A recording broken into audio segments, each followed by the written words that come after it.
Good morning, everyone. My name is Tony Kojundic. You all grabbed my business card there, K-O-J-U-N-D-I-C. Just call me Tony, please. With the Silica Fume Association. Our association actually sponsored here today by the Federal Highway Administration. As you can see in the one booklet that you guys picked up there, the book was, the Silica Fume User Manual was published by both the SFA and the FHWA, Federal Highway Administration. And part of that effort is what they call technology transfer, sharing what's been done in concrete technology over the last 30 years or so, trying to expedite the learning curve of the next generation, you guys coming up through the ranks.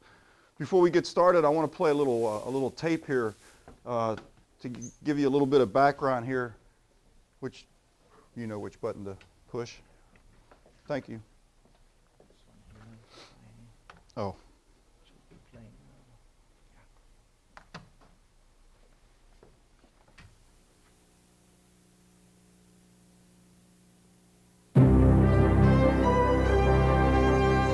World News Tonight with Peter Jennings continues. Now, solutions. There are several ways to dramatize tonight's solution. We could tell you that a horizontal asphalt infrastructure anomaly is a curse for millions of American drivers at this time of year. That would be potholes to most of us.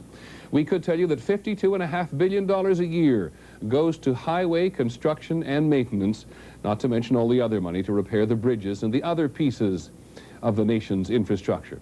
It is safe to say, we think, that if the ancient Romans were watching tonight, they would be asking, what took you so long? Here's ABC's Jack Smith. Roads and pavements. Bridges and support columns.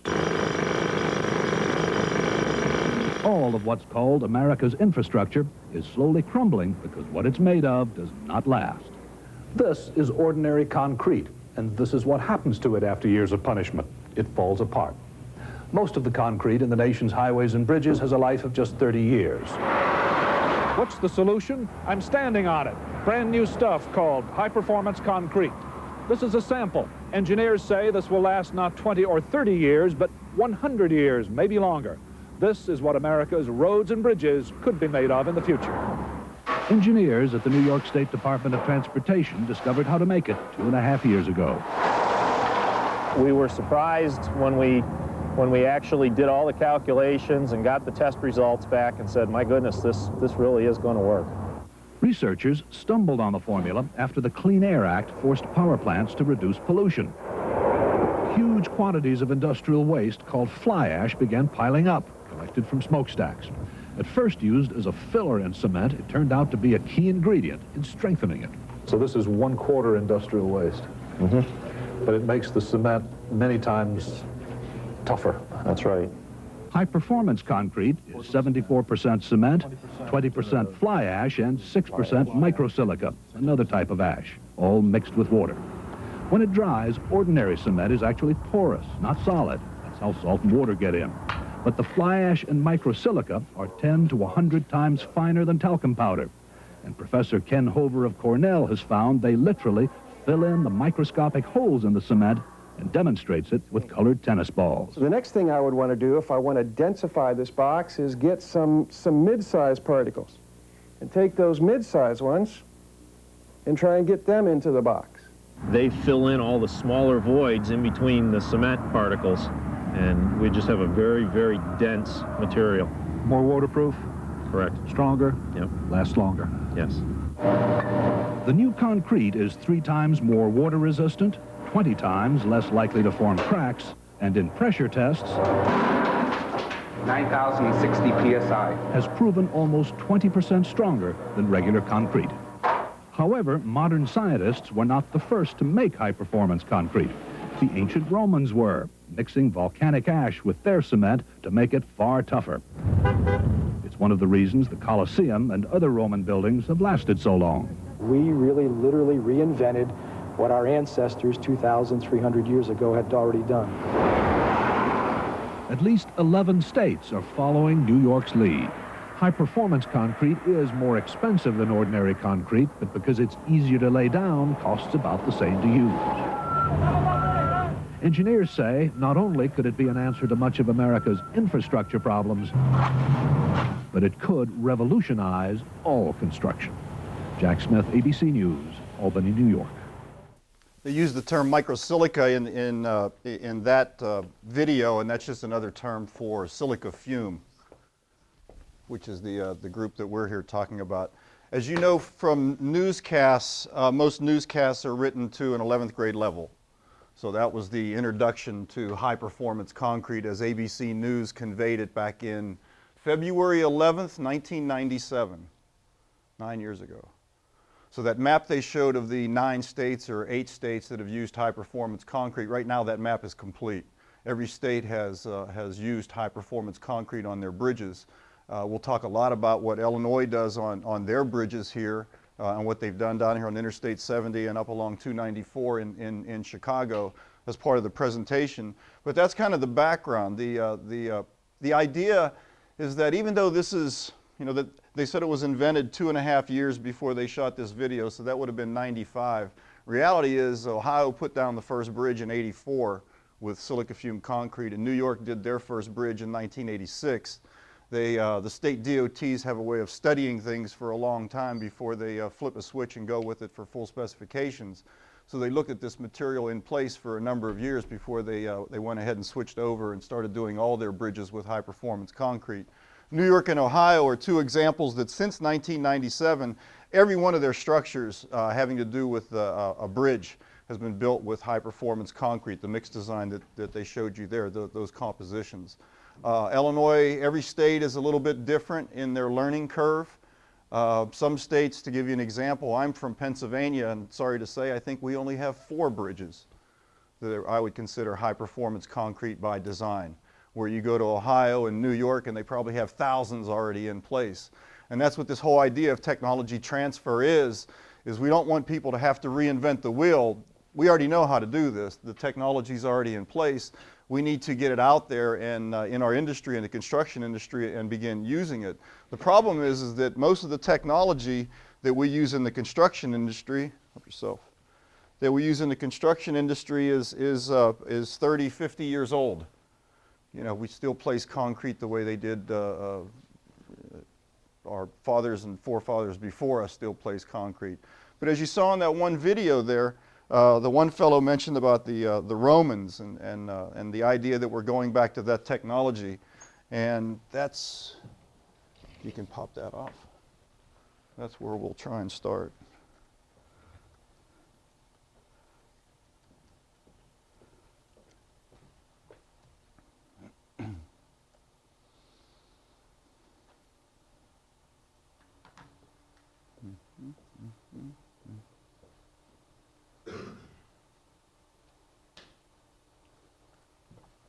When people think of high-performance concrete, a lot of times they think of strength. If a little bit is good, a lot must be better. And in a lot of cases, that's good. If you're doing a high-rise building, this is 311. This building next to next to the Sears Tower in Chicago is 311 South Wacker. Which light? They used high-strength concrete as the columns in this building. This is some 14,000 PSI concrete, 6 million modulus of elasticity, runs from the foundation all the way to the top of the building here. The idea of using a high-strength concrete, if you were to design the building with 4,000 PSI columns, the columns would be very, very large to support all that weight. If you can make the concrete stronger and stiffer, then you can use a lot less columns to support that same dead load. Well, if you're Trump and you're leasing it at what? A couple thousand a square foot, that extra square foot that you save by reducing that column size on every floor more than pays for any cost differential for high performance concrete, or in this case high strength concrete. I mentioned Trump because that's his the next big building going in Chicago has 12,000 6.6 million modulus of elasticity, high strength silica fume concrete all the way. I think it's 80 stories right now, but they keep changing the elevation. They keep that stuff secret. But what is high performance? We talked about high strength, high performance. In the past, concrete was just, concrete. And as I said, it failed in about 30 years. The FHWA describes high performance concrete as a concrete in which certain characteristics are developed for a particular application and environment. And the operative words in that sentence are certain characteristics. Strength is just one characteristic of concrete. There's a lot of other characteristics, and some of those characteristics may be these type things that we can make concrete very easily to place. Has anybody heard of self-consolidating concrete? They call it SCC. This is concrete that really you don't really place it or finish it. It flows like water, and all the aggregate in the concrete moves with it. In a precast yard, it's literally, in the last 5 years, it's literally revolutionized the way that they do precast concrete in the yard. Before they had vibrators and laborers and people striking off the I-beams and girders and those type things. Now they pour this concrete at one end of the form, it runs all the way down to the other end of the form, they're done. There's no vibration, there's no noise, there's no laborers climbing all over the place, and that's only in the last 5 or 10 years. That's a high-performance concrete. This compaction without segregation, that would be the same thing. Concrete that would flow into place and move without the aggregate separating from the mortar. That's what segregation is, when everything falls apart. You want things to stay together homogeneously. Could be fast tracking. You may want the strength to happen very early, or long-term properties. Maybe you're building a structure like a highway or an airport that has 75, 100-year design life to it. Or a building. How long is the design life for a high-rise building? A couple hundred years? I don't know. Permeability or density. Density could be both heavyweight, lightweight concretes, depending on what your goal is. If you're doing nuclear shielding at a hospital or something, you may have some pretty heavy concrete. Low heat of hydration. Mass concrete structures, real thick walls.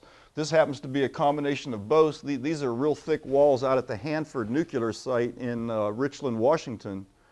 And they're utilizing both low heat of hydration and long-term properties. Obviously, they're still storing nuclear waste in there. They're going to be in there for a couple hundred years, so they're trying to keep that alive.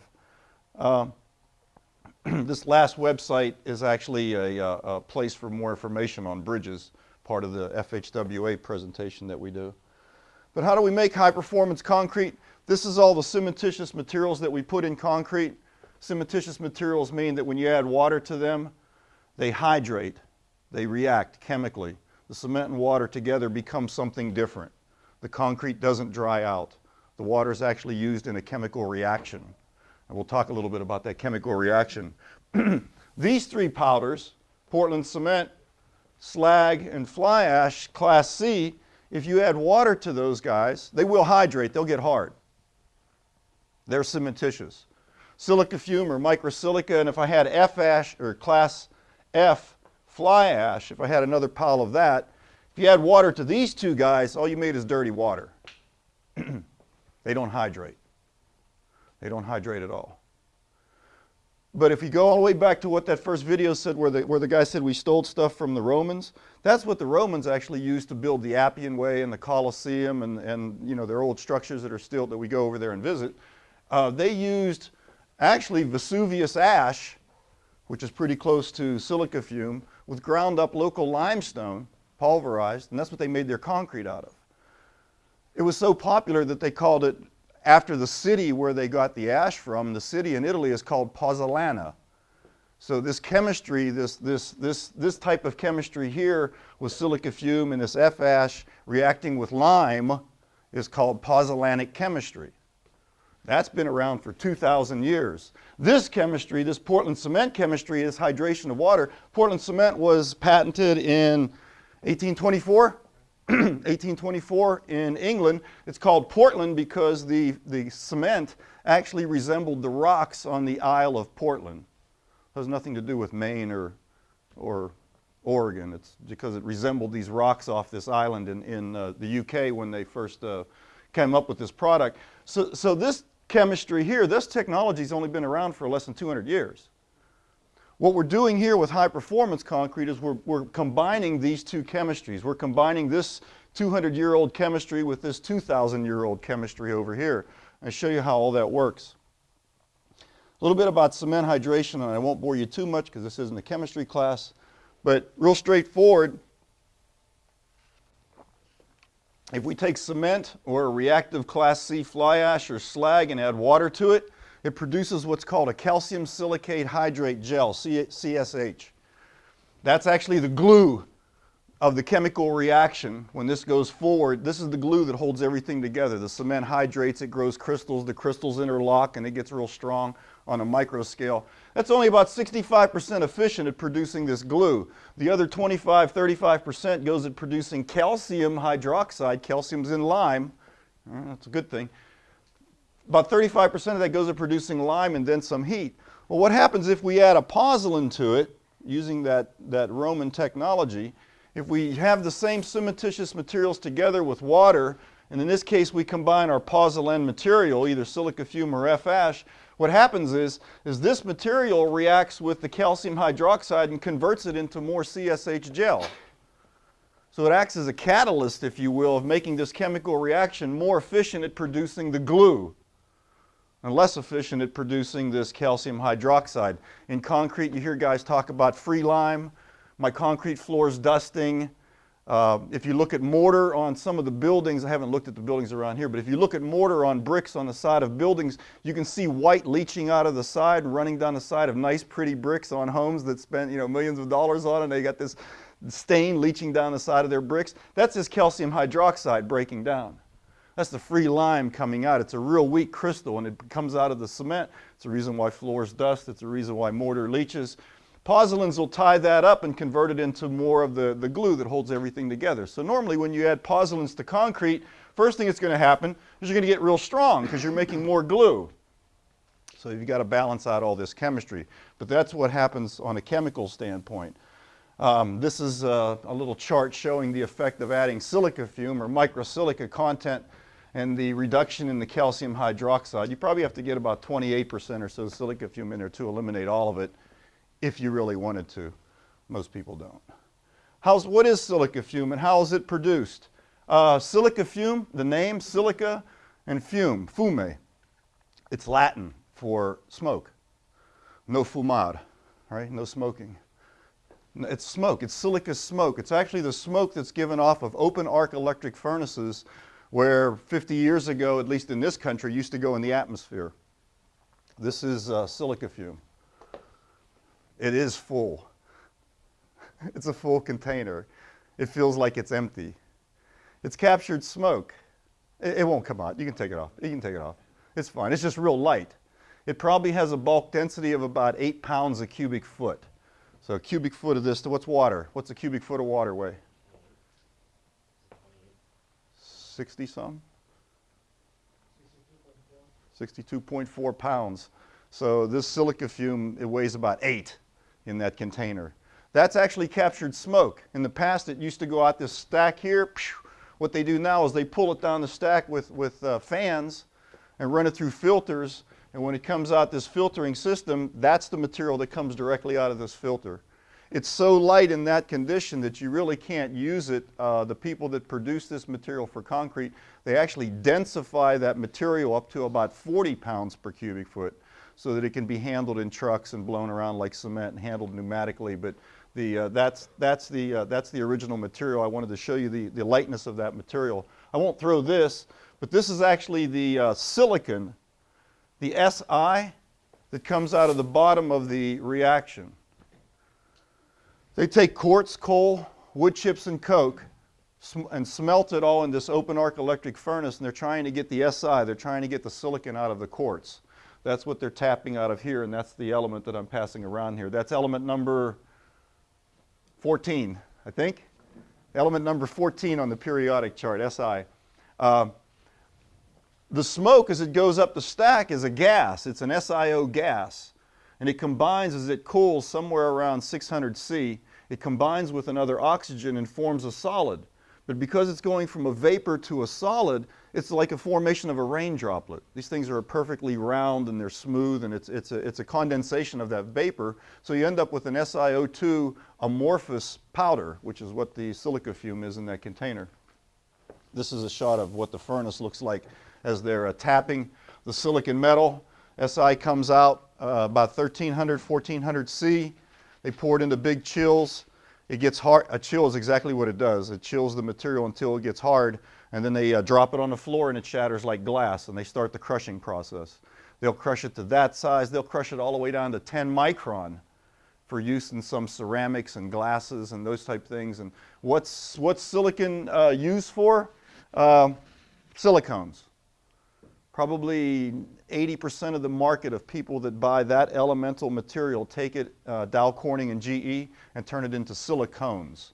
Bathtub caulkings you think about automatically, but deodorant, shaving cream, dashboards, cereal boxes, fake hooters, all those things start out as silicone. That all start out as that metal, that piece of metal that's going around before they turn it into silicones. That's how it all starts. And this is actually the silica fume that goes up the stack. This is a shot of well, that's actually a shot of silica fume particles, magnified, but to show their roundness, amorphous. Amorphous means non-crystalline, and these obviously are non-crystalline if they're amorphous. The amorphousness, the roundness, is what makes them reactive. You can put crystalline silica in with cement and water, and it doesn't react as a pozzolan. Sand. Sand is crystalline silica. You mix that with concrete and it still stays sand.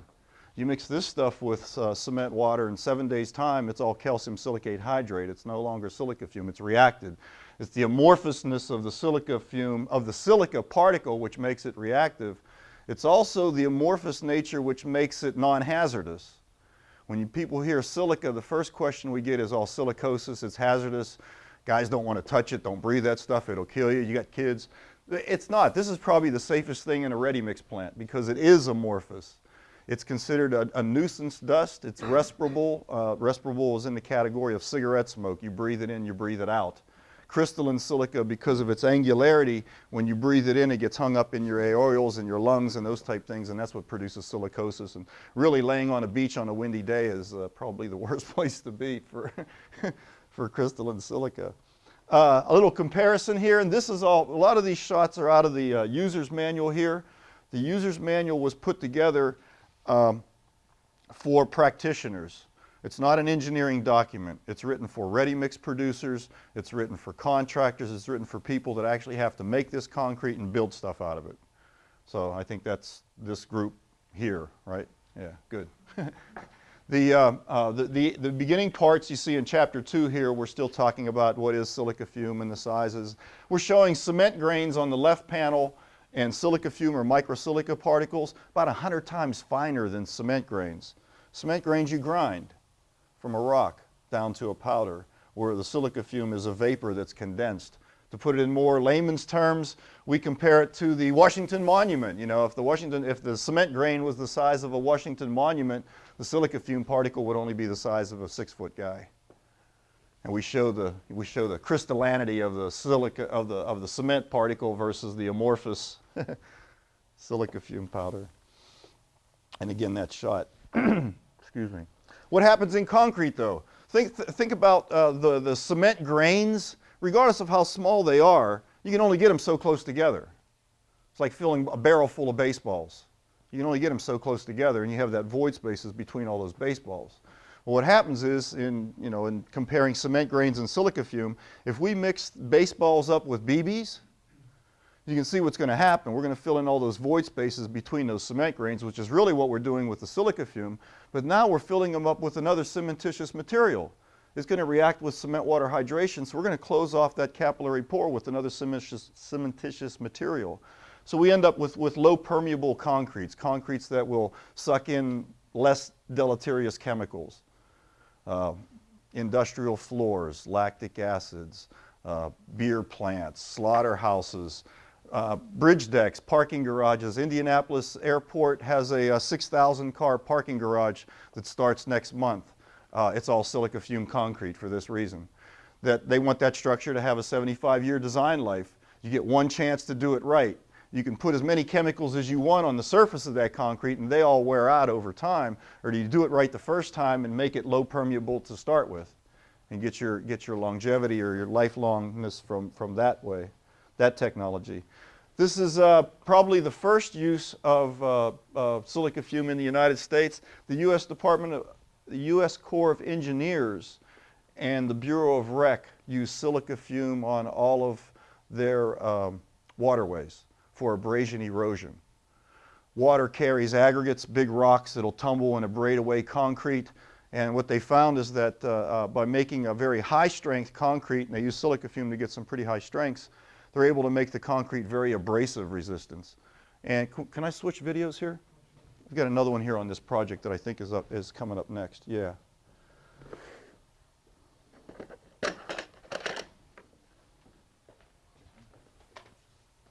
This is this structure is actually on the video that we're going to get ready to play here. This was done back in 1983.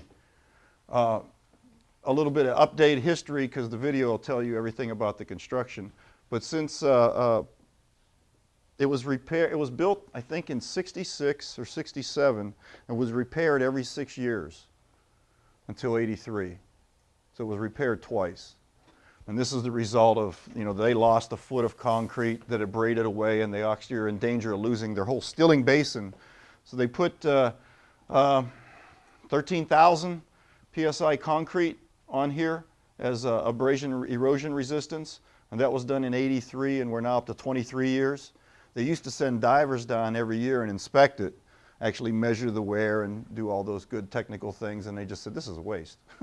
It's up to 23 years now, we're happy with it, so they don't even go down and look at it anymore, and it's still in place.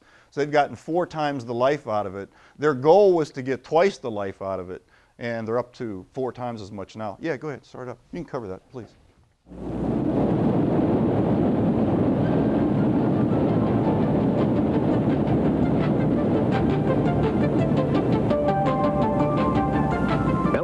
Technology Company presents the story of MSAC microsilica additives and the concrete used to repair the Kinsu Dam's stilling basin. This ultra-high-strength flowing concrete was used to repair the stilling basin at the Kinsu Dam here in the Allegheny Valley in northern Pennsylvania in October and November 1983. I'm Mark Luther. I'm a project engineer for Elborg Technology Company. We're working on this project. It's repair of the stilling basin of the Kinsu Dam. The U.S. Army Corps of Engineers is the federal agency responsible for maintaining the nation's waterways. The Kinsu Dam and its stilling basin is one of its responsibilities. A stilling basin is exactly what its name implies. It stills the water that flows out of a dam before it reaches the main channel of a river or other body of water. If there were no stilling basin, the energy from the high-velocity water would simply gouge out great holes in the riverbed and its banks and possibly endanger the stability of the dam. At Kinsu, the stilling basin is a large area, about 204 feet wide by 180 feet long, with 5-foot thick slabs of concrete. It was originally placed in operation in 1966 and was made of good quality concrete with 6-inch sized aggregates. By 1973, the combination of high-velocity water flow and the presence of debris in the basin had eroded the concrete surface and caused general erosion, with holes as much as 3 feet deep.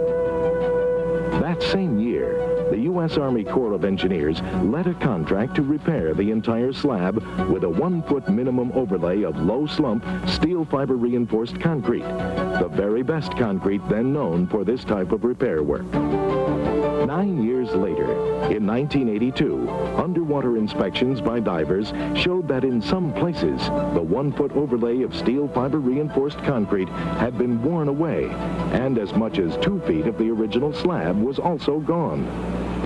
And then over here you see the worst damage. This is where the greatest force from the upper sluice gate number 2, occurs. This is where the water impacts and swirls around and the energy is killed. And as you can see, it's really done a number on the concrete here. Some of these holes are 2.5, 3 feet deep, if not more than that. Well, as you can see, the fellow with the Philadelphia rod there, I don't know if you can see how deep he is there, but I would say where he's standing right there is over 2 feet deep right now. And what they're doing is taking elevations using that rod and the level behind us here to determine where the level of this concrete is now so they can determine what they need to do. In order to more effectively repair the Kinsu Dam stilling basin, the Corps of Engineers initiated extensive abrasion erosion testing at its Waterways Experiment Station in Vicksburg, Mississippi. It wanted to determine which materials are able to stand up to high-velocity water, often containing rocks and boulders from the riverbed. Lab tests of concrete produced with MSAC microsilica additives found it to have an abrasion erosion resistance suited for the Kinsu repairs. Through the use of MSAC microsilica additives, it was possible to obtain a strength and denseness that made concrete far more resistant to abrasion than any concrete produced in the United States before. It has long been known that the strength of concrete will increase dramatically if we were able to fill its pores with a cementitious binder. Concrete with MSAC additives achieves its extreme resistance to abrasion through its ultra-high strength and virtual impermeability. With MSAC additive, it is possible to create these properties and still maintain a flowing and self-leveling concrete. But first, the Corps of Engineers required field tests at its Neville Island facility in Pittsburgh, using a ready-mix concrete plant operation to prove this concrete could be produced and placed satisfactorily under normal day-to-day working conditions. 3 different concrete mixes with 3 different blends of MSAC additives were batched and shipped from a transit mix plant in the Pittsburgh area.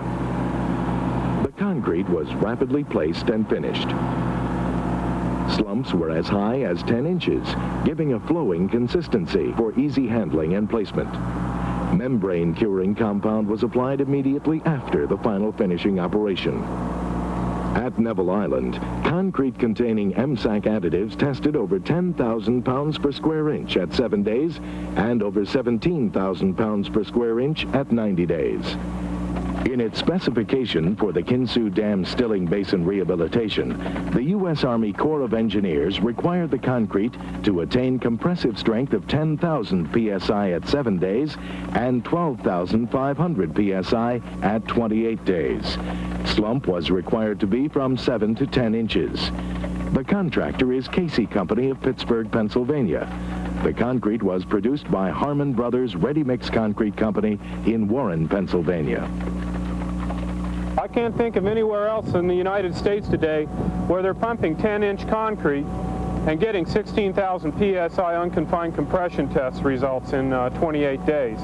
That's what we're doing here. That's one sample we have received. The average is closer to 13,000 psi in 28 days. But you have to keep in mind, this is flowing concrete. Typically, it's a 10-inch slump. This is Harmon Brothers concrete plant where the 2,000 cubic yards of microsilica concrete will be made for the dam.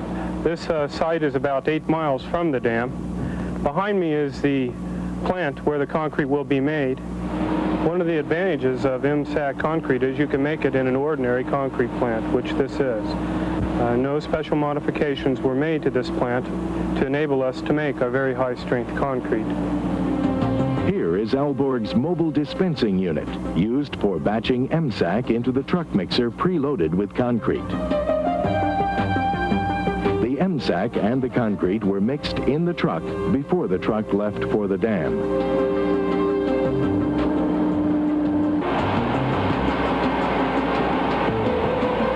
The concrete will discharge into the remix hopper of the concrete pumping machine.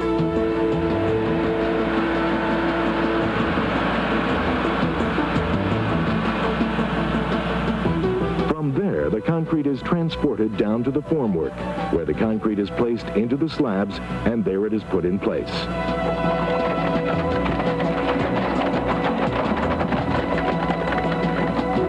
This is just one way to transport concrete. They had thought about using buckets. They decided on this job to go with the pump, because they get better control and it goes a little faster. Our particular concrete seems to pump very well. Where the remix hopper is, samples are taken from the concrete, and these samples are tested to make sure the concrete has the proper consistency.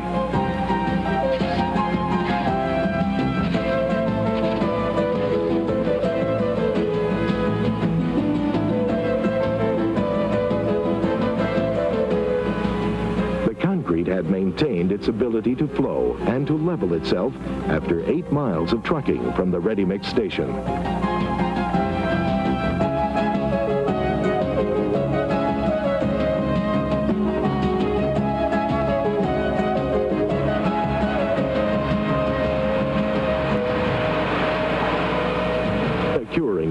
compound is put on to seal the water into the concrete so we get efficient hydration. After the concrete has been put in place, the basin will again be filled with water. And we expect our materials to last twice as long as anything that has been used so far. We saw in that video they were using a liquid, a gray, real thick liquid that they were pouring in. They called it the MSAC additive. That was actually the silica fume in water. That's one of the ways of introducing this into concrete, is instead of handling it in dry form, to actually suspend it in water and then just handle it in a water form. That's what they used in this project 23 years ago. Yeah, no, not yet. Before we move on, any questions on what we've seen? Anybody work with concrete? Yet? Not yet? What's that? You've done a few things with it, like what? Okay. Placing it, plastic out there, pumping the concrete by hand. You got to do that. You got to work with concrete by hand to appreciate the advantage of pumps. Concrete is, what, 4,000 pounds per cubic yard, roughly? So 2 tons of concrete per yard, and a truck will show up with 10 yards. You got a lot of weight. You got a lot of material to move. You better either have a lot of people or good equipment to do it. Since y'all are going to go out into the field here shortly and work in the construction industry, this next little segment that we have here is actually, we call it, I don't know if it comes up or not. Yeah, it's called Construction Site Investigation. This is our version of CSI. We all get to be detectives on a project and figure out what went wrong.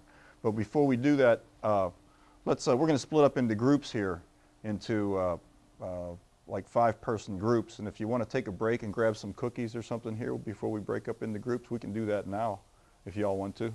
Yes? No? No? Yeah, take a break, really. Stand up. Grab a cookie, get a drink of water. That last video on the abrasion erosion, the mechanism that the Corps found of the reason why higher strength concrete is more abrasive erosion resistance. Same thing on industrial floors too, and loading docks and coal tipples and any place where you have truck traffic and scraping and those type things. What happens is if you think of concrete as a combination of 2 ingredients, it's the mortar and the aggregates. And what happens is that the aggregates are normally a lot stronger than the mortar. And what happens is the mortar abrades away first, the weak link in the system abrades away first until it lost all the bond that holds the aggregate in place, and then the aggregate frees up and it comes free. But it's the weak link that wears out first. And what they found on making a higher strength concrete more abrasive resistance, in this case 14,000 psi concrete, is they were making the mortar as strong as the aggregate. So that when it abrades, everything abrades at the same rate, and if everything abrades at the same rate, you really don't lose the aggregate, which is most of the mass. When you lose most of that mass, then you're losing a lot of your structure. So that's how they've overcome abrasion erosion, is by making both parts of the system virtually equal strength. There's no sense throwing a high abrasive resistant material. If you do industrial floors, the old technology was to throw on a shake hardener, they called it. The finishers would throw on a real hard rock on the surface and try and work it into the surface with their blades as they finish the concrete. Well, that's fine, the rock's real abrasive resistant, but you're still burying it in 4,000 psi mortar. And that's the stuff that's going to, it's the weak link, it's going to fail first, not the strongest link. And once the weak link fails, then everything else starts to fail in the system. So the whole idea is to make a system that doesn't have any weak links, which is what the Corps of Engineers does. I say dams, waterways, southern Illinois here near Paducah, they're doing the lock and dam there across the Ohio. All of that concrete, underwater concrete, is silica fume concrete, Bureau Rec, any waterways. This next little segment here on our crime construction site investigation, part of the handout, the 2 pages that y'all took from up here, are talking about this Hetch Hetchy water system. We're going to learn a little bit about California sitting here in eastern Illinois. Anybody been to Yosemite, California? Go out there at least once in your life. This is a, no it's not. Can you move that book, please? This is a map of the area that we're going to be talking about here. The handouts, this Bay Area water system, what they do is they capture the water in the Sierras from the snowmelt to feed all the populations of people along the coast. California is basically a desert. Once you get off the mountain range right here on this side or this side, which is Death Valley in Nevada, and there's nothing out there, is basically a desert. And the only way they can support all those people out there is to collect every bit of water in the mountains. I think there's only 3 rivers in California that actually flow freely to the ocean. And that's up in upstate up here, where they still have a lot of salmon and steelhead and things like that run, so they still keep those open for those reasons. But otherwise, every other river in California is captured for its water, whether it's irrigation or for people. And this is part of the system here. The Bay Area water system operate in Yosemite Valley, which this is a shot of one of the monuments in Yosemite Valley, actually called Half Dome. A little background on Yosemite. John Muir on the right, through his efforts and without anybody in Congress actually seeing Yosemite, Congress made it a national park, the very first, I think first national park. I think I'm related to him. Really? John Muir, yeah. Really? One of my heroes. His grandson is still real active in the Sierra Club and things like that. Yeah, yeah. My uncle is somehow related to him, because my last name's Muir too. Really? So, yeah. Wow, wow, California quarter too. wow. What's that? He's on the California quarter.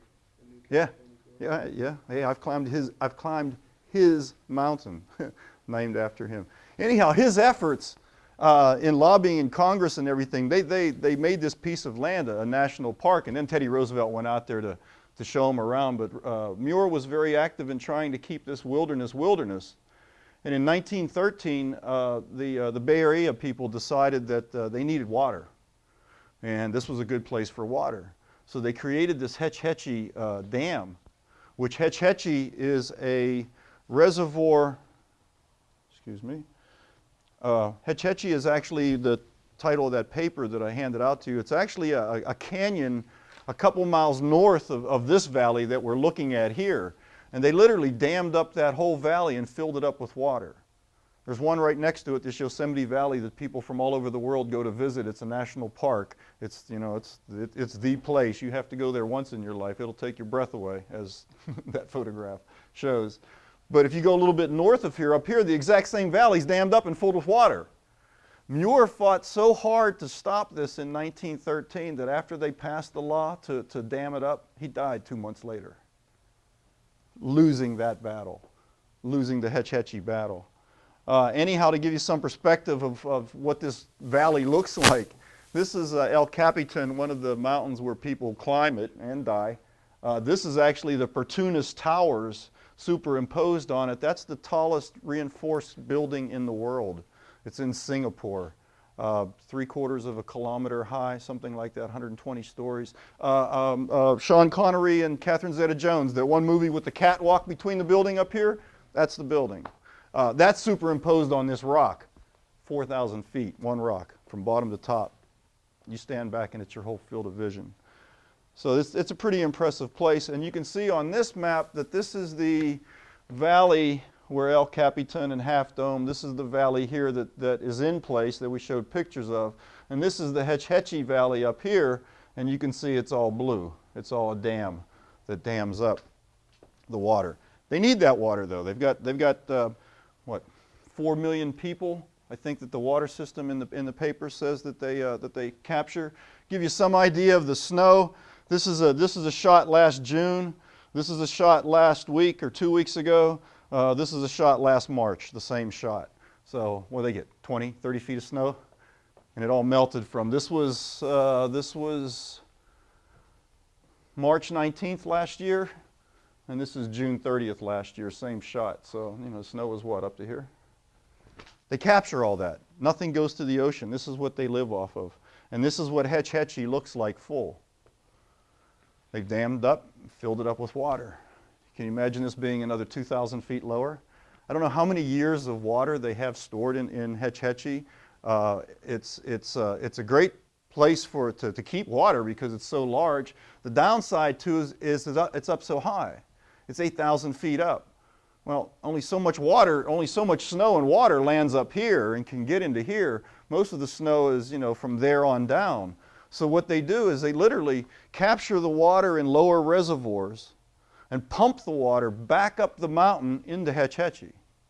Because it's such a large reservoir, they've got so much big area there, they can't capture the water. So they pump the water from lower reservoirs that capture it back up into this major reservoir here. One of the projects that we're going to work on here is actually a pump station at Cherry Lake. Cherry Lake is this lake here. You can see these little tunnel shafts. This is all pumping water back uphill. Cherry Lake is here, and this little tunnel right here is our project. So we're up in the Sierras in the middle of nowhere having to do a construction job. And you'll go to these places if you're lucky. The whole system from Hetch Hetchy, as you see here, 200 miles long, 60 miles of tunnels, 5 different pump stations, treatment plants, reservoirs, supporting all these people all the way up into that's the water system from that particular reservoir. The designers out there at the Bay Area Transit System have to repair this pump station, and you only want to do it once, at least in a couple generations. So they want a 100-year design life, 200-year design life. They want to do it once and not have to come back to it if they can get away with it. So they go back and find out all this Corps of Engineers stuff on abrasion, erosion, and how to make lifelong concrete. And they find out that silica fume is a good way to make this type of concrete. So they go to their user's manual, and they find on chapter 6 here, we have a selection of mixed designs, starting points. Instead of, again, we talked about technology transfer. Instead of starting over from scratch, other people have already done it. Start off with a good idea and, you know, make it your own. Adjust it, tweak it, make it, you know, what you're going to do. So we know we need a very high-strength concrete.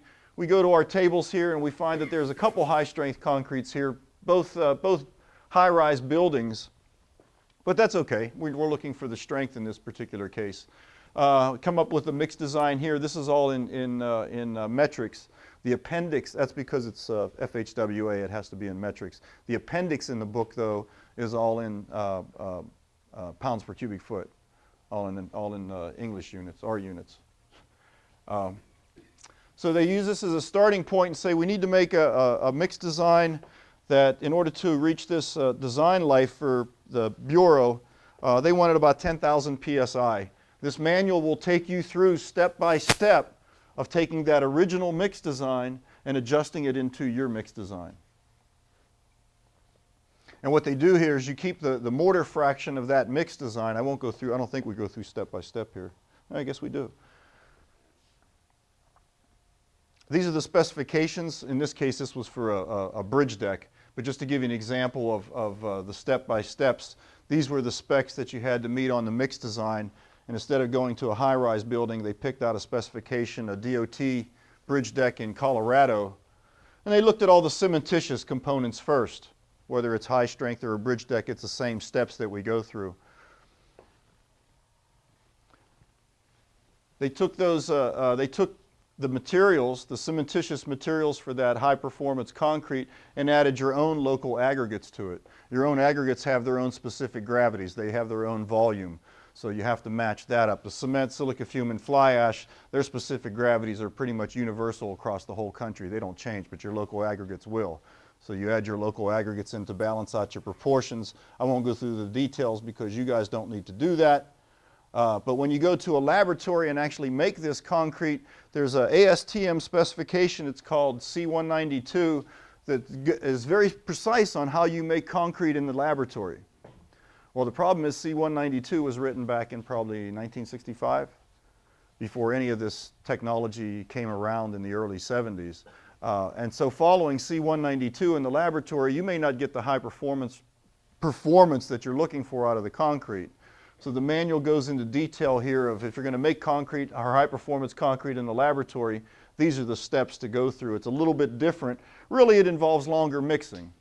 Laboratory mixers aren't real efficient compared to big truck mixers where you have 4,000 or 40,000 pounds of material tumbling around and mixing. Lab mixers are relatively small and there's not a lot of energy in there, so there's a lot more mixing here compared to the ASTM test method. But the mix design specifications for the 100 years, the Bureau, the Water Bureau said they wanted 10,000 PSI in 56 days. That's the age of the concrete. Because this concrete was going to be exposed to freeze thaw at least for the first year before it was submerged back underwater, the concrete needed to be air entrained.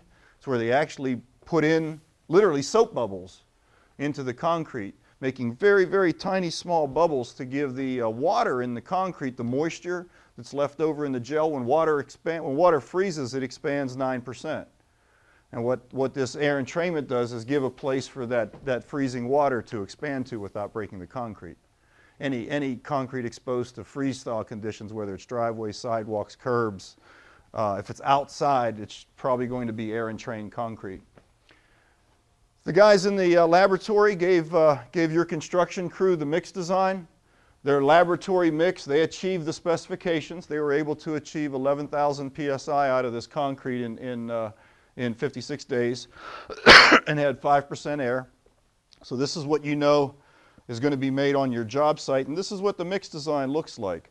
They put in 700 pounds per cubic yard of cement, and because of the location of this, we couldn't bring in all the materials to make we couldn't bring in the fly ash and the slags and those type things you would use. So they just went with one pozzolan material. In this case was a silica fume. Water cement ratio, has anybody ever heard that concept? Water cement ratio? The lower the water cement ratio, normally the higher the strength. Typical concretes in a driveway will be 0.45, maybe 0.5 water cement ratio. And it's really what it is. It's the amount of water to the cementitious materials, which in this case is these two combined. So we'd be looking at the cementitious factor would be 780. The water would be, what, 250 pounds of water, something like that, using that ratio. They incorporated the local materials, both from California. Caltrans approved limestone, Sacramento sand. Air entraining admixture was a product called Micro Air. They used a water reducer to make this concrete. And they were delivering a slump, at least in the laboratory, they were delivering a slump of 6 inches, which is fine. That's something we can work with. We can move around by hand because we're not going to do this with pumps and stuff. But when we take it out to the pump station, the guys call into you and they say, we got a problem. Our high strength concrete is setting up too quickly. Setting up means I can't get on it. I'm trying to place it and I can't move it. It's getting hard already. They're talking about within 30 minutes after batching, this stuff can't be pumped. They can't move it into this pump station. They can't pump it through there. It's starting to set up is all you know. This is what you know about the project site. It's called Cherry Lake. You're at about 6,000 feet in the Sierras in late September. All the materials, because of the remoteness, remember you're on the edge of a national park, so there's no quarries or roads or, you're probably an hour and a half away from nothing. So all the materials have to be trucked into site. The structure is going to be underwater for life, so we need that 6% air and train for a freeze-thaw exposure here. And our goal, or your goal here, over the next little period, is to try and figure out what happened to that concrete. To try and figure out what could have possibly happened to that concrete that, when they made it in the laboratory, it was 6-inch slump, it had flow to it, it had moisture to it, it had things. When they made it out in the field, it was drying up. They made it and it was wet, and in a matter of 15 minutes, boom, it was gone. It was dried up. They couldn't move it. It was, like a block mix, real dry to the hand. You couldn't even make a ball out of it. It was drying up that quickly. You go on to site, and this is what you find. The dam's been lowered down, the water's all exposed, or the rock's all exposed. That's the pump station that's going to be built. The tunnel leads back up into Hetch Hetchy, and you can see the tunnel here. So this is one part of the construction site. Most of your crew lives on site because of the remoteness. That's another location. Another shot of the pump station, some of the material around there. That's your batch plant. Got a couple little trucks here. One batch plant, they trucked in the materials, the limestone and the sand, everything's all right there. Can't use the water from here though, because that's potable water. So you actually have to truck in your own water from there too. It's a national park. Another shot of the batch plant.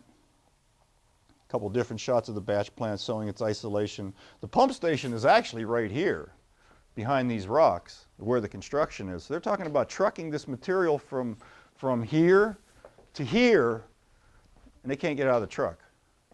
They made it in one place, and they can't get it out of the truck in the other place. They've got the mix design here. They know it works. You're on the site. There's no help. You've got to come up with an answer of what happened. Why is this stuff drying out? And there's a trick to how you do this. And anybody ever know how you come up with the right idea? You come up with a lot of ideas. And somewhere in those a lot of ideas will be the right idea. So what we're going to do here in the next 5-10 minutes or so is we got enough people to break up in at least 3 groups. 5 or 6 in a group, in the back, in the center, up front. And the idea is to try and come up with as many ideas. Nothing's far-fetched, nothing's off the table. What could possibly have made that concrete dry up in 10 minutes, 15 minutes time? Where do we start? Where do we start on this? Count off 6. You got 6 in the back? Yeah. Maybe the temperature? Put it down. Everything counts. The idea here in the next 10 minutes is to see if you can come up with at least 10 to 15 different things that could have gone wrong. Everything counts. I mean, in a group, I want you to work together in a group and talk this over. And somebody make notes, because we're going to talk about some of these ideas that we come up with here. But the whole idea of this exercise here is, again, to come up with the right idea, come up with a lot of ideas. Everything counts, from sabotage to you make it up. 4 or 5 in the back? Yeah, 4 in the back. You guys know each other, man. Get together. 3 groups.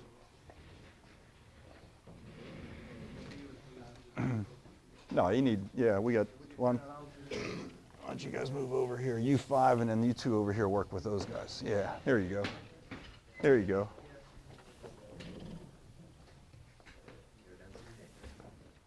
No bad idea at this point. No off-the-wall idea at this point.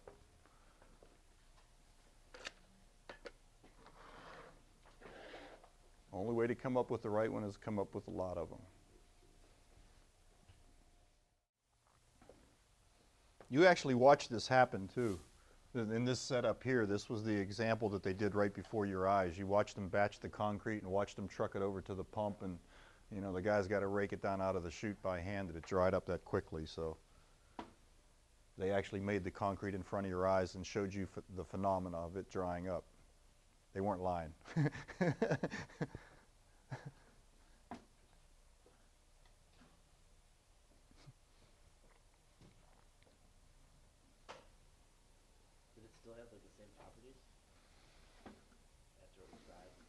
No, because it really, they couldn't make concrete out of it. They couldn't do anything with it. It literally dried up.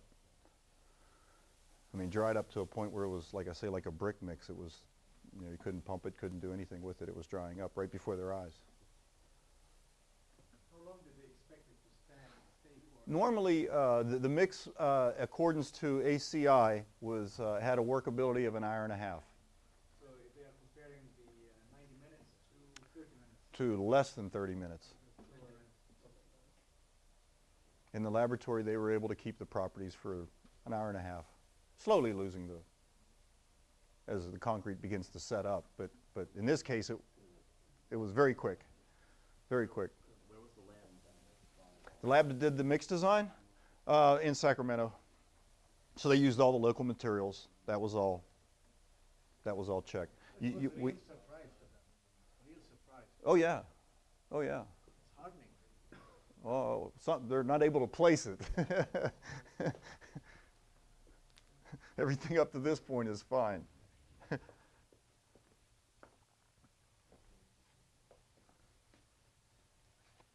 Just a lot of ideas. Remember, it's volume at this point. You don't have to come with the right idea. The right one will be in there, I guarantee it. The right one will be in there. If you generate at least, 10 to 15, you'll get the right one.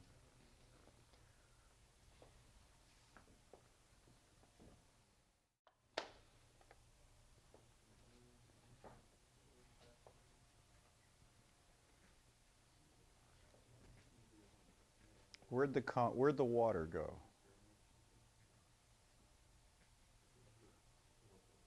We know that cement water really doesn't react that quickly. Cement and water takes some time for that chemical reaction. Like baking a cake, it takes a while.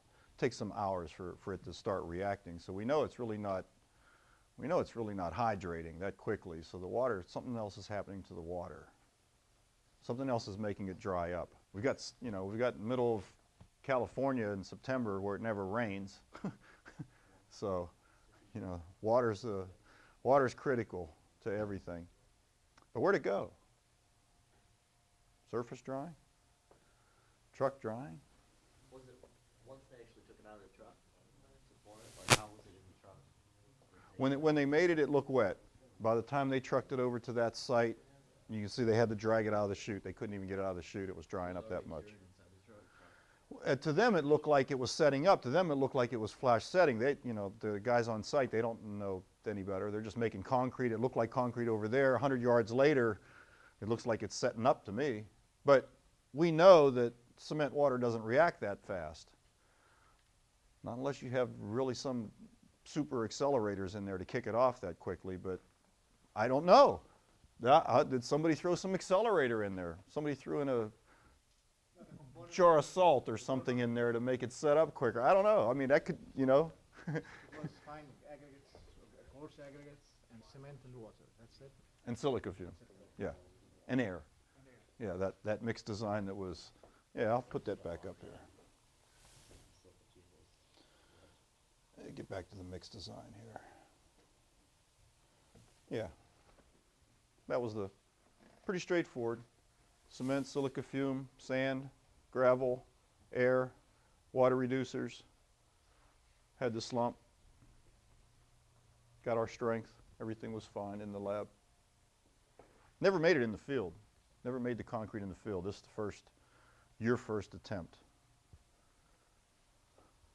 That's why you're called in.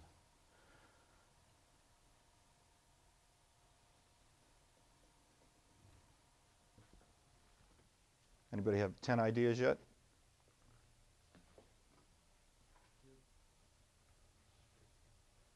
There you go. In your groups, pick out the now through your collection, pick out the 3 that you think are the better ideas. As a group, you all have the same. You should all have roughly the same ones. If you have more than 10, begin to try and go through and figure out your best 3. Which ones you think may be most likely.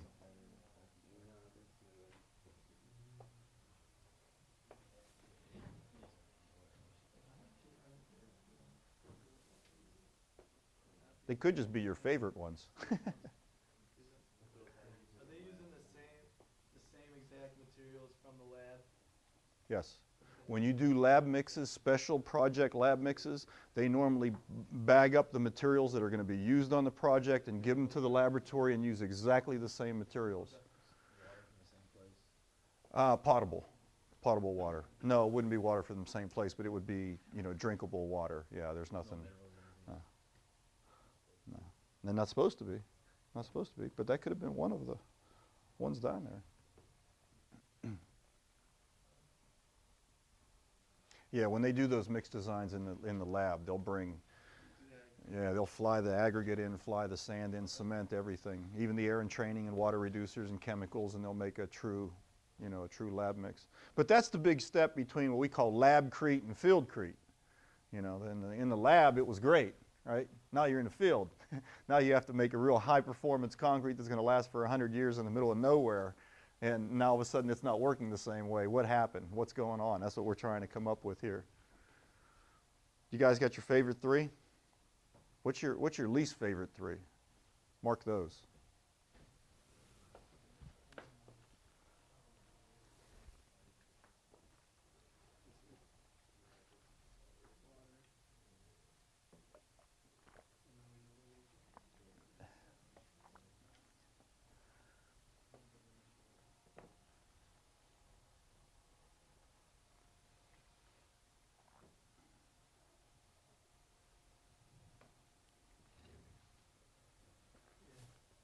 Got your least favorite 3 with your most favorite 3. We need a spokesman now from our groups.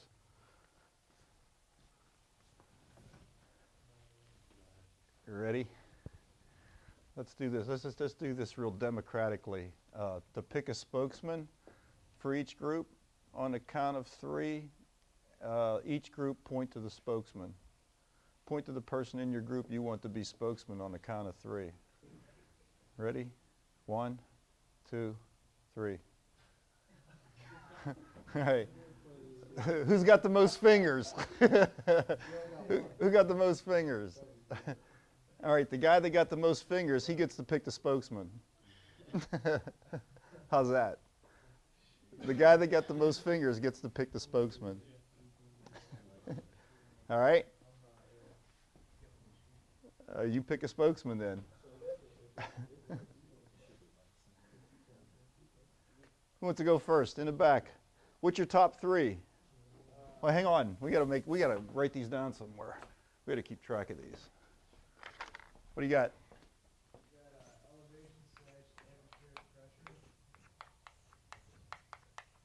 Whoop.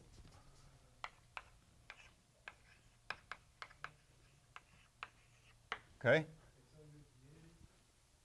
Humidity? Okay. What was the last one?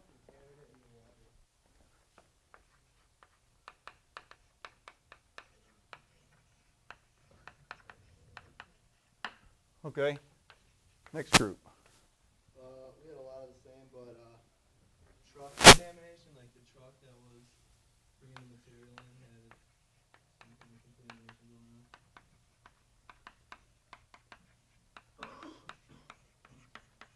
Okay. Humid air, maybe, like while they were mixing it.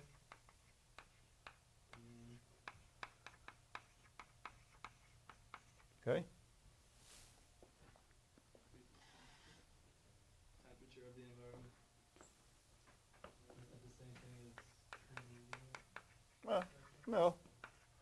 Temperature in the atmosphere. See, last group. something related to elevation? Okay. Okay. Chemicals induced to it that shouldn't be in there. Okay, chemical contamination.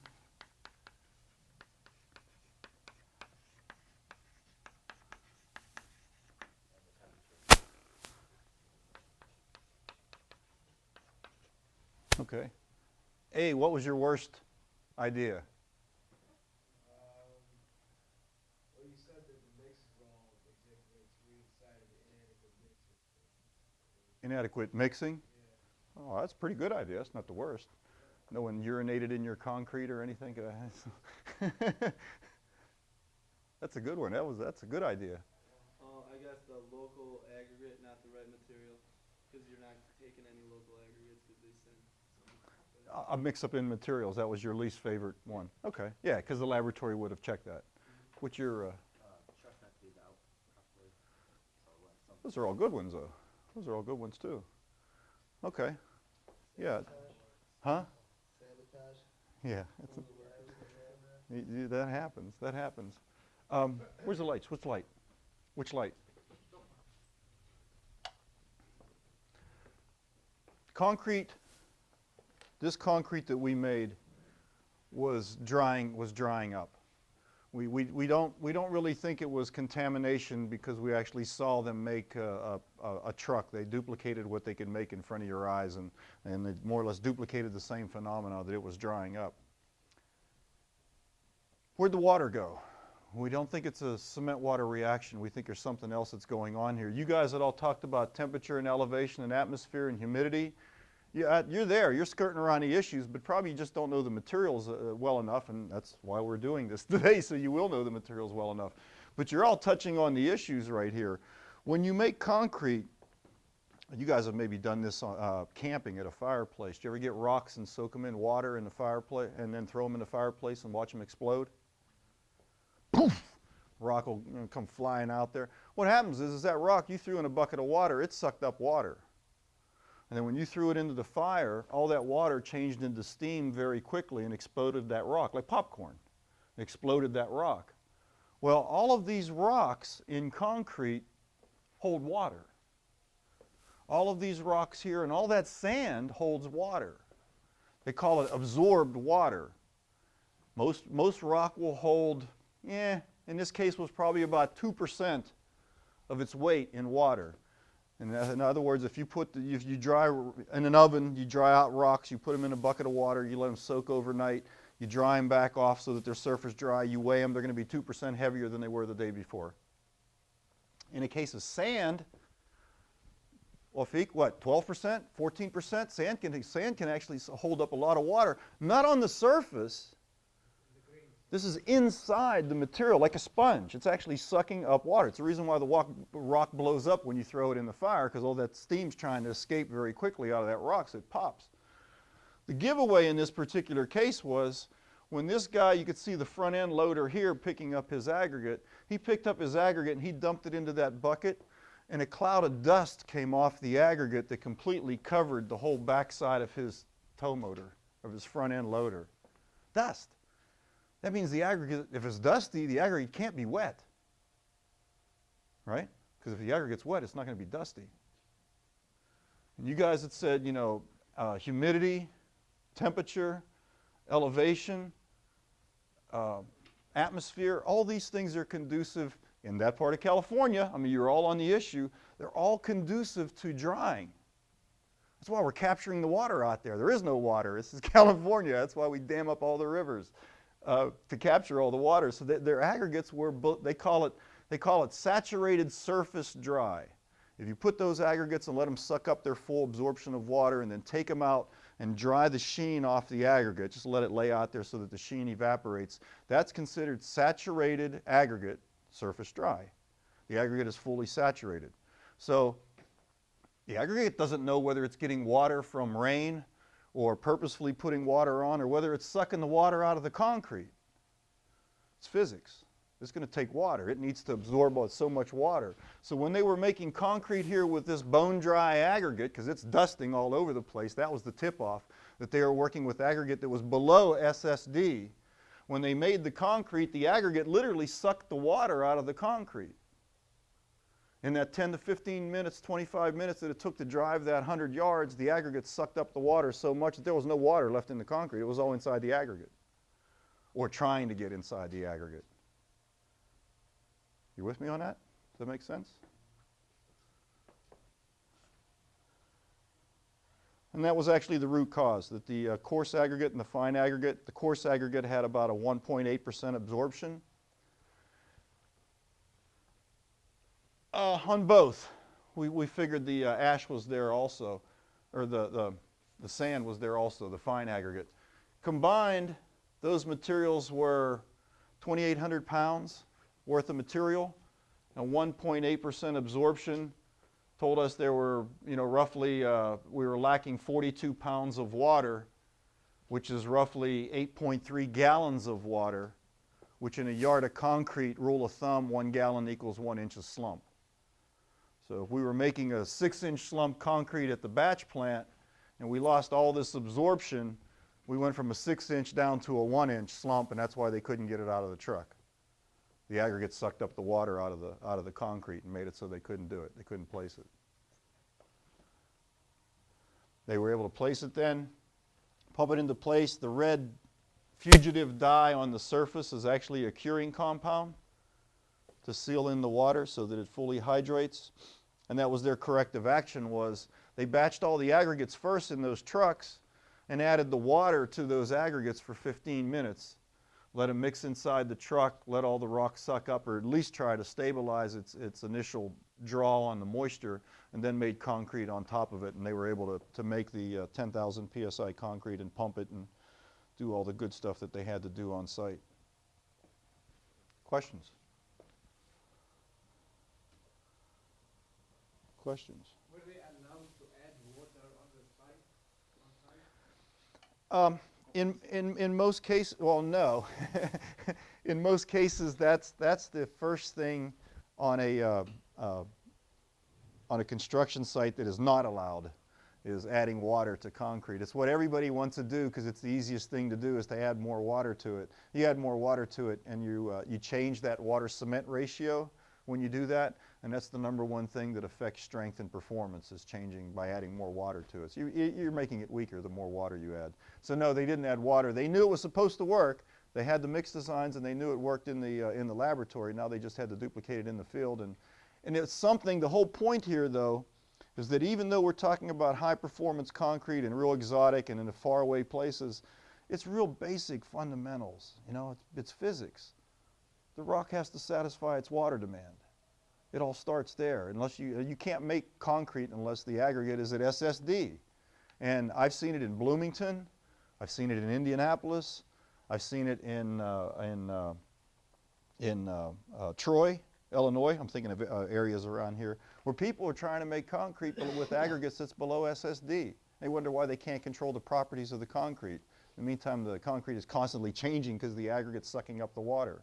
So, I mean, rule #1, real fundamental, the aggregates have to be fully satisfied with their water demand in order to make concrete. If they're below SSD, you'll see this stuff happening, and when stuff like this happens on a job site, you know, it's real easy to sit in a classroom and nice peacefully discuss what's going on a job site. There's a little bit more tension that happens, and you're trying to think through these things, and sometimes walk away. You know, walk away and go think. Walk away and go watch them batch the concrete. You know, go watch them do it again. See this cloud of dust come up over top of the front end loader and go, you know, the light bulb goes off over your head. It's dry. It's bone dry.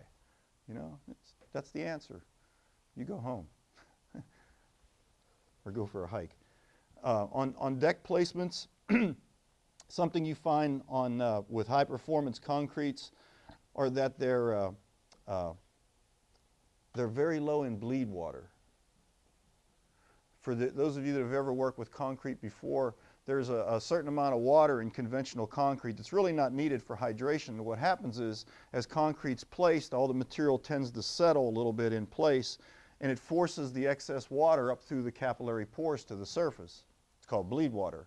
Typically on concrete, you don't finish that bleed water into the concrete. You have to let it evaporate. If you finish it into the concrete too early, you trap that water into the concrete, and then when it freeze thaws in this area, the sidewalk or someone's driveway or something will peel off in the very first winter, and you get, you know, the trouble phone calls. 99% of the time it's because they sealed the bleed water into the concrete. Conventional concrete, you have to let that bleed water come up and evaporate. With high performance concrete, particularly with silica fume, remember, we don't have these bleed water channels. We don't have these capillary pores. The silica fume is, those little BBs have filled in between all of those baseballs, so there is no capillary pores. There is no bleed water. And for finishers out on site, it's a little bit different because there's no bleed water. They don't have to wait to finish it. And because they've been doing the same thing forever and ever, you know, 30, 50 years, I've been finishing the concrete the same way, you know, I'm not going to finish it any way different. It's different. You're not making 1950 concrete. We're making, you know, 2000 concrete, high performance concrete that's going to last 2-3 times longer than it did before.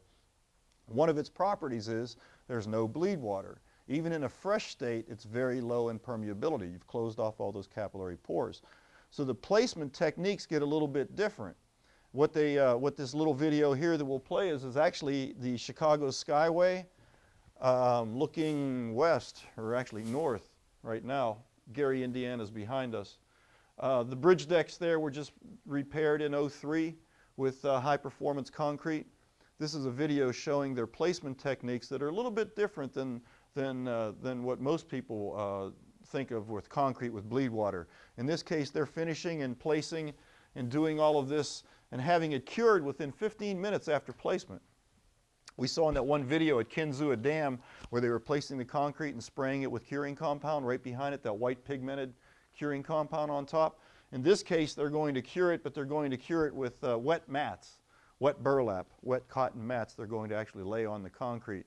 The idea is to keep the water that's in the concrete so that it hydrates the cement.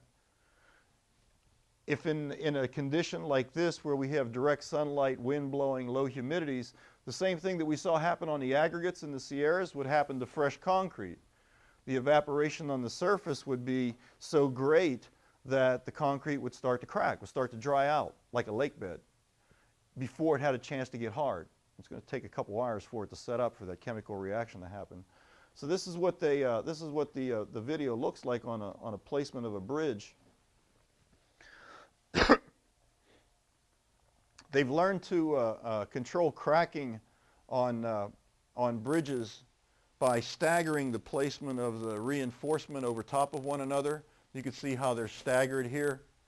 Engineers like to draw things nice on a blueprint and what have you, but reality is those bars above one another cause a stress riser and can cause cracking. So they stagger the top and bottom mats.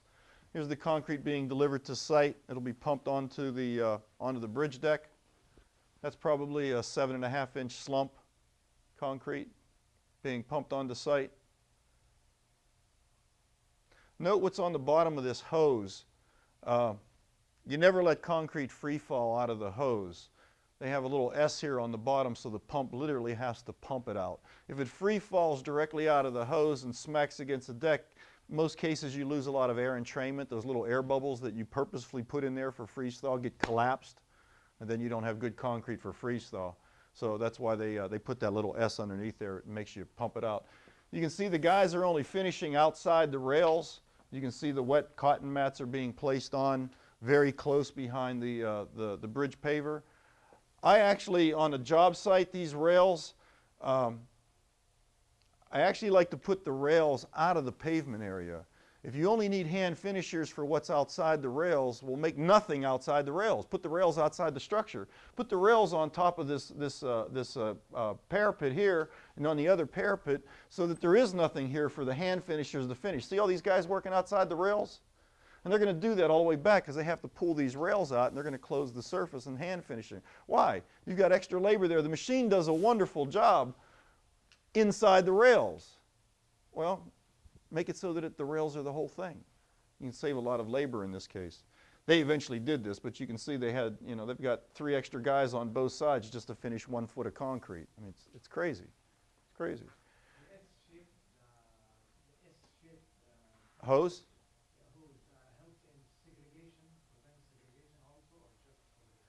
More so for air, to keep the air in the concrete.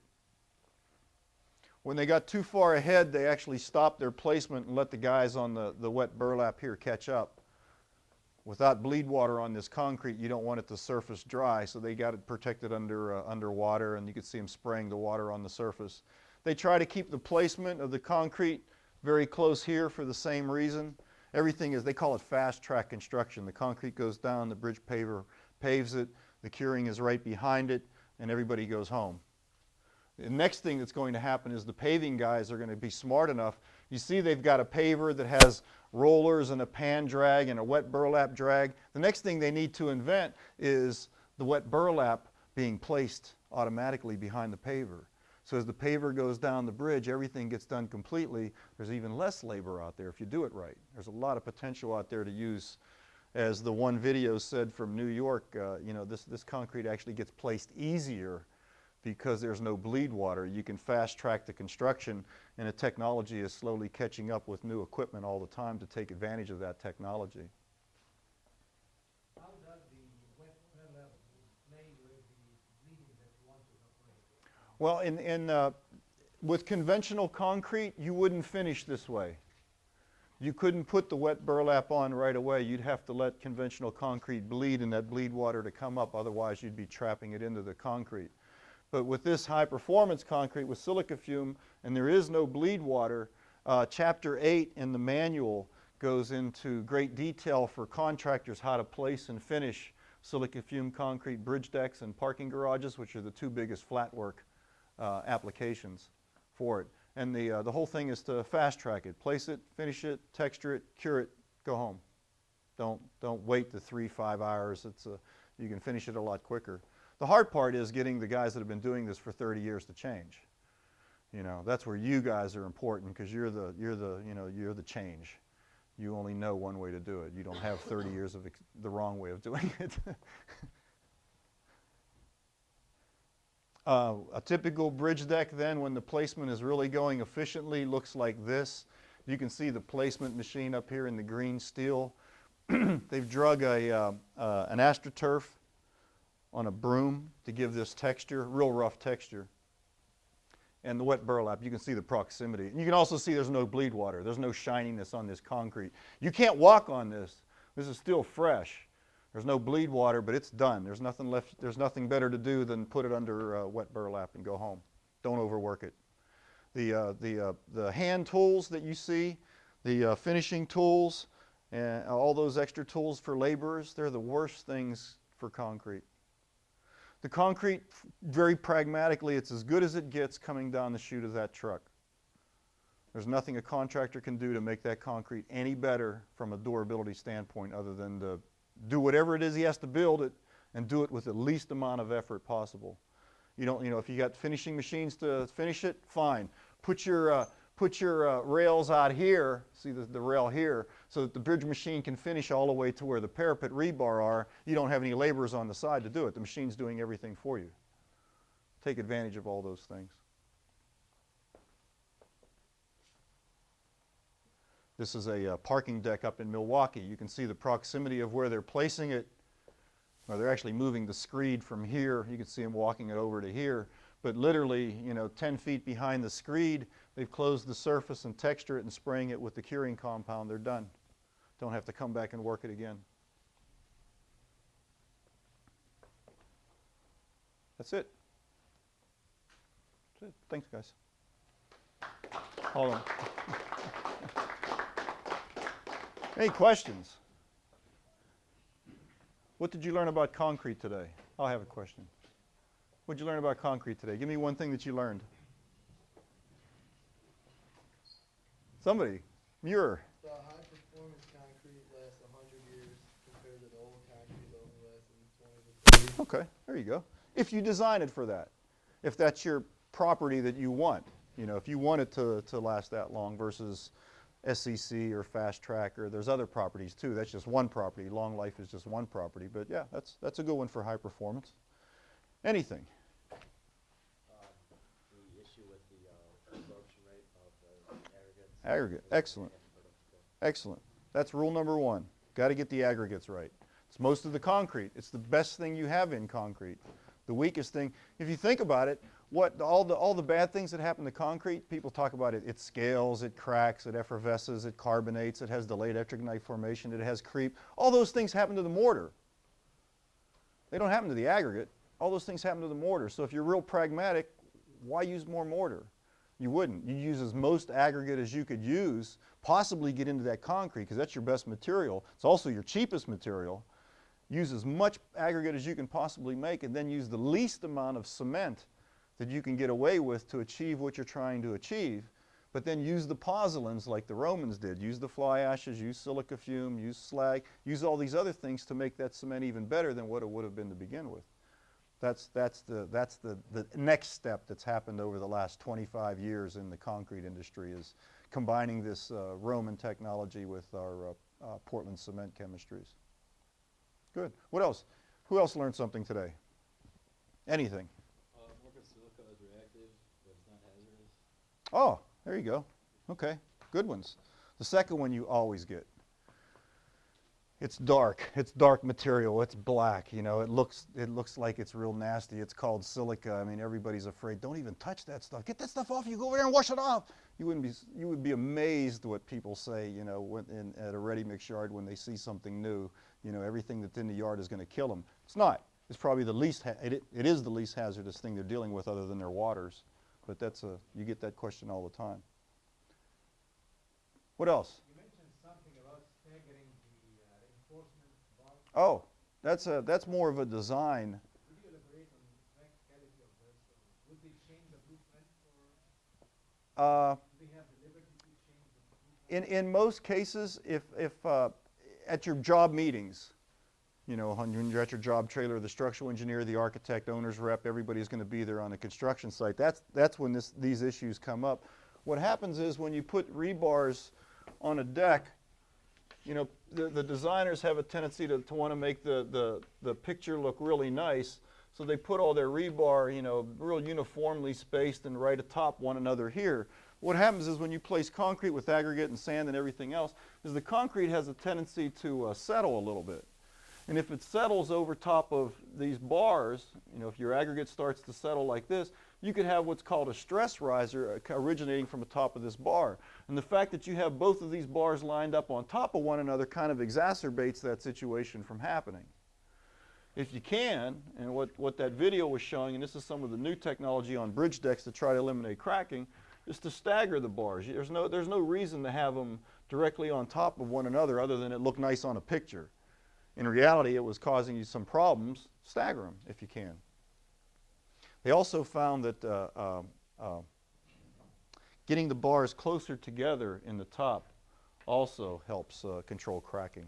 But that's a whole different technology. But staggering, that's the reason for separating it, to help control cracking. Yep. The Interstate 70 down here that was repaired 2-3 years ago, those first 15 bridges from the Indiana border westward are all silica fume concrete. Prairie Materials made the concrete in Terre Haute, and I forget who the contractor was. Is that who it was? Okay, okay. Yeah, 03, 02, 03, during the summer, they did those. Thanks. Yeah. I was kind of wondering, because of the low permeability, like with water and everything, or if you have to take into account any issues for drainage on bridges or roadways for that matter? Yeah, I think in the design, they're already accounted for. There's nothing extra that you have to account for by using a lower permeable concrete. No. No. If you were doing a concrete parking lot, you'd have to account for all of that collection of water from that parking lot and have to accommodate for drainage and, you know, collection areas and those type things. And that's one of the big things against parking lots, is because not only their radiant heat pickup, you know, asphalt and concrete will suck up heat and make, you know, environmental temperatures hotter, but they also don't let the water get into the soil and they all run off. The newest technology that you're seeing in concrete, particularly for parking lots, is they call it pervious concrete. And it's exactly what it sounds like. It's concrete, but if you look at it, it literally looks like a sponge. You can actually see the, not permeability or, you know, capillary pores. You can see the openings. I mean, you could see the pencil-size openings through this concrete. It's literally a hard sponge. And the idea is so that there's no runoff. The water will go through the pavements, and that's a real hot topic right now. You guys that are getting into the construction industry, you'll definitely see pervious pavement in the next 5 years on flat lots. Yep. How does it act in the wintertime then if water gets inside there and freezes? Or is it all warm climates? The freezing of water in the wintertime, all concrete always has humidity in the concrete. We've taken cores of concrete from Death Valley and looked at the calcium silicate hydrate gel, and that gel still had 50% humidity in it. So there's always some humidity in the concrete, and it's that moisture that the air entrainment is used for freeze thawing. It's that moisture that's always in the concrete. It's not so much the external moisture that's getting into the concrete, particularly with high performance concretes, but it's the humidity that's in the concrete. It doesn't go. Anything extra is just extra. You know, it's just worse, but there's always humidity in concrete. Yep. And the longer you leave it in water, like this concrete that we built up in Sierras 20 years ago, it's been underwater for 20 years. It's definitely stronger now than it was 20 years ago. That hydration process, cement-water reaction, it continues almost forever as long as there's water around to keep it going. That's why that curing was done with water, and that's why when you make concrete specimens, you put them in water, and you know, that's all part of the chemistry. Good. Wafeek? Any other questions, comments? Anything? Again.